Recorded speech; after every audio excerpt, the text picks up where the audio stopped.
ओम नमः पार्वती पति हर हर महादेव। देखिए, एक इसमें थ्योरम है, let p with a prime number a p divides a square then p divides a where a is a positive integer. ये जो थ्योरम है इसको आपको ध्यान रखना है। ध्यान क्या रखना है, कहता है जो अगर suppose that p is a prime number, p नाम का कोई प्राइम नंबर है और ये डिवाइड किसको करता है, a स्क्वायर को, that is a square is divisible by p, a square is divisible by p।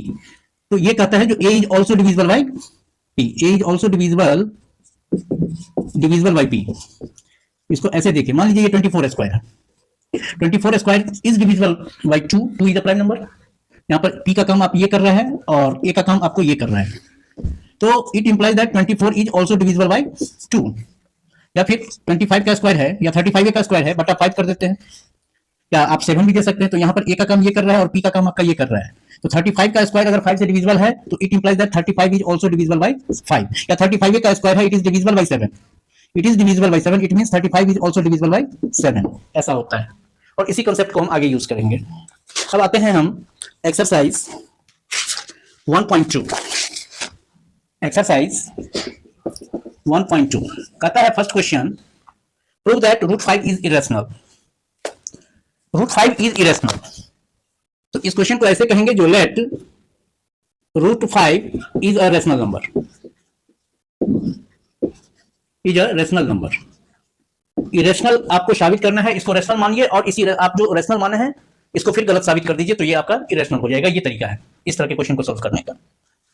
और रेशनल नंबर क्या होता है, तो रेशनल नंबर का फॉर्म क्या होता है, p बाई क्यू, इसी फॉर्म का होता है ना, where q does not equal to 0।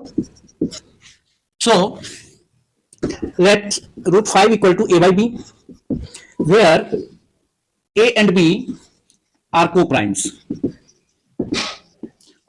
And b does not equal to 0। क्योंकि डिनोमिनेटर अगर 0 हो जाएगा तो फिर रेशनल का तो कोई संभावना है ही नहीं आपके पास, अनडिफाइंड टर्म हो जाता है आपके लिए। अब को प्राइम शब्द हम यहाँ पर इस्तेमाल कर रहे हैं। को प्राइम उस नंबर को कहते हैं, दो ऐसी दो संख्या है, दो नंबर जिसका HCF जो हो दैट इज 1 हो। जैसे अगर हम 2/3 करते हैं तो यहाँ पर ये 2 एक नंबर है, दूसरा नंबर 3 है, तो इस दोनों का क्या है, इस दोनों का HCF निकालेंगे तो वी विल गेट 1। या 5/2 है, 5 और 2 है, या 2/5 हो, उससे नहीं मतलब है। तो इस यहाँ पर हमको नंबर तो न्यूमरेटर में 5 है और डिनोमिनेटर में 2 हो, या न्यूमरेटर में 2 है और डिनोमिनेटर में 5 है, तो 2 और 5 का जब हम HCF फाइंड करेंगे तो हमको क्या कितना आएगा, तो 1। मतलब इसका कोई कॉमन फैक्टर नहीं है, ठीक है। तो इसको root 5 equal to a by B, तो it implies that root 5b equal to a।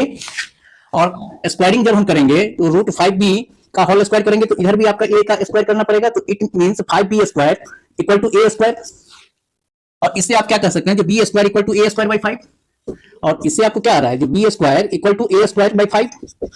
अब a स्क्वायर बाई 5, तो 5 क्या है आपका प्राइम नंबर। ये प्राइम नंबर अभी हम पढ़े हैं, जो अगर a स्क्वायर कोई प्राइम नंबर का, जो कोई प्राइम नंबर किसी नंबर के स्क्वायर को अगर डिविजिबल को डिवाइड करता है तो वो उस नंबर को भी डिवाइड करेगा। यहाँ पर पढ़े थे ना, जैसे 35 स्क्वायर, तो ये आपका a का काम कर रहा था और ये आपका c का काम कर रहा था। ये प्राइम नंबर है तो इट इज 35 स्क्वायर बाई 7 अगर करते हैं तो 35 स्क्वायर बाई 7, 35 स्क्वायर डिविजिबल है 7 से, तो 35 भी डिविजिबल है 7 से, तो it implies that a is divisible by 5, a square is divisible by 5, b square बराबर ये वैल्यू आ रहा है, तो इट मींस क्या, a इज डिविजिबल बाई 5। अच्छा, a इज डिविजिबल बाई 5, तो एक चीज और है, a इज डिविजिबल बाई 5, तो a इज डिविजिबल बाई 5 तो कुछ तो नंबर आएगा, c या d या f कुछ भी। अगर हम कहते हैं 35 इज डिविजिबल बाई 5 तो इसका कुछ कोसेंट तो आएगा ना भाई, 7 आ रहा है ना। तो यहाँ पर ये देखिए, जो a is divisible by 5, therefore आप कह सकते हैं जो लेट, तो इससे आपको क्या आ जाता है, 35 इक्वल टू क्या, 5 इंटू 7। तो वैसे ही लेट a इक्वल टू क्या, 5c कर लेते हैं। जो a जो होगा 5 और जो कोसेंट में आएगा जो रिजल्ट, उसका मल्टीप्लाई दैट इज डिविडेंड होता है। ये भी आप उससे भी समझ सकते हैं, जैसे x बटा 5 इक्वल टू 7 करते हैं तो x इक्वल टू क्या होगा, 5 इंटू 7। इट मींस क्या, x इज डिविजिबल बाई 5, ये भी हो रहा है आपको। तो a इज डिविजिबल बाई 5 मतलब a जो है 5 का मल्टीपल है, ये भी हम कर सकते हैं, a जो है वो 5 का मल्टीपल है, तो a इक्वल टू 5c। और इससे आपका क्या आ जाएगा, जो a square equal to 25c square. अब यहाँ पर 5b square equal to a square, यहाँ पर आपका क्या आ रहा है, जो a स्क्वायर। अब इसको आप मान लीजिए, जो फर्स्ट मान लेते हैं इसको सेकंड मान लेते हैं, तो क्या आता है, फ्रॉम 1 एंड 2 आप कह सकते हैं जो 5b square equal to 5b square equal to a square equal to 25c square, तो दैट इज 25c स्क्वायर। और इससे आपको क्या आ गया, जो b square equal to 5c square, b square equal to 5c square. या इसको आप ऐसे भी कर सकते हैं, जो 5c square equal to b square, और इससे आप कर सकते हैं जो c square equal to b square by 5। और C square equal to B square by 5, तो जैसे यहां पर ए स्क्वायर बाई 5 तो ए इज डिविजिबल बाई 5, तो इससे हमको क्या आ रहा है जो b is divisible by 5, b is divisible by 5, b is divisible by 5, यहां पर ए इज डिविजिबल बाई 5, यहां पर बी इज डिविजिबल 5, तो इस दोनों से आप कह सकते हैं it means both a and b have a common factor 5, have a common factor 5, ये आप कह सकते हैं जो इस दोनों का common, A is divisible by 5, यहां पर बी इज डिविजिबल बाई 5, तो ए और बी दोनों का कॉमन फैक्टर 5 है, लेकिन हमारा तो ए बी को प्राइम नंबर था ना, हमारा ए बी को प्राइम नंबर था, मतलब उसका कोई एक के सिवा कोई और फैक्टर है ही नहीं। बट आवर एजम्पशन, हमारा जो मानना था, our assumption is, but our assumption, हमारा जो अवधारणा है, says a and b have no common factor other than 5, other than 1, no common factor other than 1, एक के सिवा इसका कोई कॉमन फैक्टर नहीं है, क्योंकि हम ए और बी को प्राइम नंबर लिए थे, तो इस दोनों का कोई फैक्टर नहीं है, या 2a/5 है तो उसका भी कोई फैक्टर नहीं है एक के सिवा। अब यहां पर हम देख रहे हैं a and b have a common factor 5 आ रहा है, तो it means our assumption is, it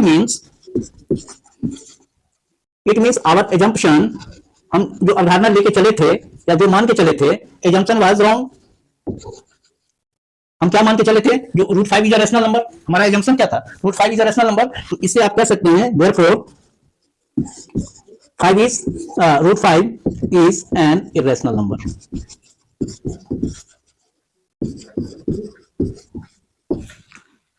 अब आइए सेकंड, यहां पर बहुत छोटा क्वेश्चन है, बना लेते हैं। कहता है प्रूव दैट 3 + √5 इज इरेशनल। तो यहां पर भी मान लीजिए जो लेट 3 + 2√5 है ना, yes, 3 + 2√5 is rational, 3 + 2√5 is rational, therefore 3 + 2√5 equal to a/b, where a and b are co-primes, where a and b are co-primes, it means their HCF is 1।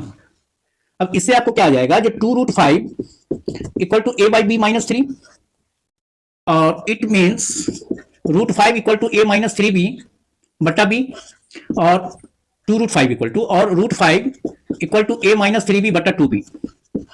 अब हम क्या देख रहे हैं, जो a और b इंटीजर है, तो a - 3b बटा 25 ये रेशनल है।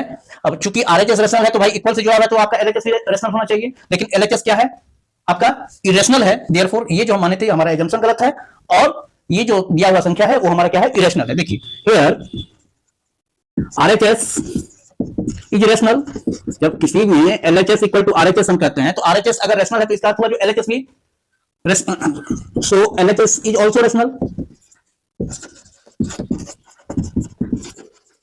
but LHS is irrational, LHS is irrational। अभी हम देखेंगे जो √5 जो है हमारा इरेशनल नंबर है, अभी हम प्रूव किए थे, RHS is rational, so LHS is also rational, so LHS is नहीं, so LHS will be कर दीजिए, will be also rational, क्योंकि LHS इक्वल टू RHS हम दे रहे हैं, तो अगर RHS में हमको रेशनल आ रहा है तो हमारा LHS भी क्या होना चाहिए, रेशनल ही होगा, लेकिन हमारा LHS क्या है, इरेशनल है, तो it means our assumption was wrong, therefore our assumption was wrong. हम जो माने थे जो 3 + 2√5 इज रेशनल, ये जो हम माने थे वो चीज हमारा क्या है, गलत है, हेंस 3 + 2√5 इज इरेशनल। हो गया। कल इसमें 3 क्वेश्चन है, थर्ड में you prove that the following are irrational, इसको कवर कर लेंगे, इसके बाद कुछ टिपिकल क्वेश्चन लेके आएंगे, आफ्टर दैट ऑब्जेक्टिव भी हम डील करेंगे, ठीक है। आज के लिए इतना ही, थैंक यू।